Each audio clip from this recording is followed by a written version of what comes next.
అన్నారు సార్. అంటే ఇక్కడ ఈ మ్యాపింగ్ అంతా మనం చూస్తున్నాం. అసలు ఇంత అంటే హెవీ ఎక్స్‌ట్రీమ్‌లీ హెవీ రెయిన్స్ అంటే ఎంత అంటే 20 సెంటీమీటర్ల కంటే ఇంకా ఎక్కువ వర్షపాతం నమోదయ్యే అవకాశం ఉందా? అంటే కొన్ని ప్రాంతాల్లోనే అది జిల్లా వ్యాప్తంగా కురిసే అవకాశం కనిపిస్తుంది. జిల్లా వ్యాప్తంగా కాదు, తీర ప్రాంతంలో కొంచెం దగ్గర ప్రాంతాలు తుఫాను తాకే ప్రాంతంలో మొదట అత్యధిక వర్షపాతం పడే అవకాశం ఉంటుంది. తుఫాను కొంచెం దూరంలో ఉండేటప్పుడు వర్షం పెరుగుతుంది. As it comes nearer wind speed పెరుగుతుంది. ఇంకా దగ్గరికి వచ్చేసరికి తీర ప్రాంతాన్ని తాకే ప్రాంతానికి దగ్గరలో ఉప్పెన కూడా ఉండే అవకాశం ఉంటుంది. ఇది ఆర్డర్. ఫస్ట్ రెయిన్ఫాలు, తర్వాత విండ్, తర్వాత స్టార్మ్ సైన్స్. ఇవి వచ్చే క్రమం మామూలుగా అయితే. ఇప్పుడున్న పరిస్థితుల్లో రాష్ట్రంలో ప్రజెంట్ ఉన్న తీవ్ర వాయుగుండం రేపటికి సైక్లోన్గా పరిణమించే అవకాశం ఉంది. ఈరోజు ప్రస్తుతానికి అది విశాఖపట్నానికి 830 కిలోమీటర్ల దక్షిణ ఆగ్నేయ దిశలోను, కాకినాడకు 830 కిలోమీటర్ల ఆగ్నేయ దిశలోను కొనసాగుతుంది. ఇది రాబోయే 24 గంటల్లో పశ్చిమ వాయువ్య దిశలో పయనించి, మీరు ఇక్కడ చూసినట్లుగా పశ్చిమ వాయువ్య దిశలో పయనించి రేపటికి ఈ 24 గంటల్లో తుఫానుగా పరిణమించే అవకాశం ఉంది. అది నైరుతి బంగాళాఖాతం, దానికి ఆనుకుని ఉన్న పశ్చిమ మధ్య బంగాళాఖాతంలో కనిపించే అవకాశం ఉంది. 28వ తేదీ నాటికి తీవ్ర తుఫానుగాను, 28వ తేదీ సాయంత్రం రాత్రి మధ్య ప్రాంతంలో ఆంధ్ర కోస్తా తీరం వెంబడి ఉన్న కళింగపట్నం, మచిలీపట్నం మధ్య అనగా ఇంచుమించు కాకినాడకు సమీపంలో తీవ్ర తుఫానుగానే తీరాన్ని తాకే అవకాశం ఉంది. తుఫాను తీరాన్ని తాకే సమయంలో గాలుల యొక్క వేగం 90 నుంచి 100, అతి గరిష్టంగా 110 కిలోమీటర్ల వేగం వీచే అవకాశం ఉంది. ఇక తీరాన్ని తాకే ప్రాంతానికి సమీపంలో ఉన్న ఈ రేవుల దగ్గరలో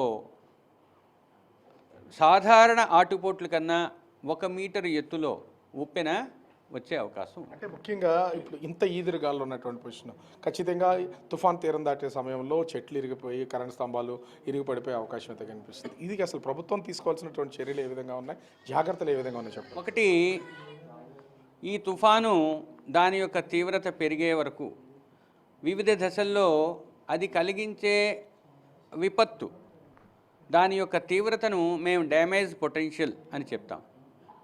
అది ఇంపాక్ట్ అంటే అది కలుగజేసే పరిణామాలు ఏ విధంగా ఉంటాయి తెలియజేస్తూ మేము డిజాస్టర్ మేనేజర్స్కి, ముఖ్యంగా డిస్ట్రిక్ట్ కలెక్టర్స్కి మేము పంపించడం జరుగుతుంది. వాళ్ళు ఈ పర్టికులర్ విండ్ స్పీడ్తో జరిగే డ్యామేజెస్ని మేము అసెస్ చేసి చెప్తూ ఉండడం వల్ల దానికి తగిన చర్యలు తీసుకుంటారని ఆశిస్తాం. అంటే వర్షం అంటే ఎన్ని సెంటీమీటర్లు గరిష్టంగా కురిసే అవకాశం కనిపిస్తుంది? అంటే ఇంత ఎక్స్ట్రీమ్లీ హెవీ రెయిన్స్ అనేది ఇప్పటి వరకు ఈ సీజన్లో ఎప్పుడు అనౌన్స్ చేసినటువంటి పరిస్థితి లేదు. ఎంత కురిసే అవకాశం ఉంది? ఏ జిల్లాలో ఎక్కువ ప్రభావం ఉంటుంది ఈ సీజన్లో? ఈ సంవత్సరం ఈ సీజన్లో మీరు చెప్తున్నారేమో, మామూలుగా అయితే నైరుతిలో కాకుండా ఈశాన్య ఋతుపవనాలు ఈ సైక్లోన్ టైంలో ఎక్స్ట్రీమ్లీ హెవీ రెయిన్ ఫాల్స్ వచ్చే అవకాశం ఉంటుంది. ఇప్పుడున్నది it is the first cyclone of the season. ఒకవేళ వస్తే ఇది ఈ సైక్లోన్ ఈ ప్రాంతంలో కాకినాడ దరిదాపుల్లో తీరాన్ని తాకుతుంది అంటున్నాము. కాబట్టి కాకినాడ నుంచి ముందు రోజు ఈ నెల్లూరు వరకు ఎక్స్ట్రీమ్లీ హెవీ రెయిన్ఫాల్ అంటే రెడ్ వార్నింగ్ ఇవ్వడం జరుగుతుంది. శ్రీకాకుళం నుంచి ఉన్న ఈ ప్రాంతం అంతా కూడా ఇంక్లూడింగ్ రాయలసీమ ఆరెంజ్ వార్నింగ్ ఇస్తున్నాం. ఎక్స్ట్రీమ్ వెస్ట్ రాయలసీమ ఉన్న 3 జిల్లాలైన కర్నూలు, అనంతపూర్, సత్యసాయిలో ఎల్లో వార్నింగ్ ఇస్తున్నాం. అంటే పోర్టులకు సంబంధించి అసలు ఏంటి, ఏ ప్రమాద హెచ్చరిక ఉంది, దీని ద్వారా అసలు ఆ సిగ్నల్స్ ఏం చెప్పబోతున్నాయి? ఇప్పుడు ప్రస్తుతానికి తీరానికి 830 కిలోమీటర్ల దూరంలో తీవ్ర వాయుగుండంగా కొనసాగుతుంది. కాబట్టి వాయుగుండం తీవ్ర వాయుగుండంగా ఉన్నట్టయితే దాన్ని డిస్టెంట్ కాషనరీ సిగ్నల్ నెంబర్ 1 ఇస్తాము. ఇప్పుడున్న పరిస్థితుల్లో 500 కిలోమీటర్ల కన్నా ఎక్కువ ఉంది కాబట్టి దాని యొక్క ప్రభావం ఇంకా తీరం మీద ఉండదు. కానీ డిస్టెంట్ కాషనరీ సిగ్నల్ నెంబర్, సుదూరంలో ఒక సైక్లోన్ లేదా వాయుగుండం ఉంది అని చెప్పడానికి ఇచ్చేవి డిస్టెంట్ సిగ్నల్. రైతులకు ఏమైనా సూచనలు చేసే అవకాశం ఉన్నాయి కదా. మాకున్న ప్రత్యేక విభాగం ద్వారా వారం రోజులు రైతులకి ఇచ్చే సూచనలన్నీ పంపించడం జరిగింది. రైతులకు ముఖ్యంగా ఇప్పుడు ఉన్న స్టాండింగ్ క్రాప్స్ని కాపాడుకోవాలి. గాళ్ళు కూడా పెరిగే అవకాశం ఉంది.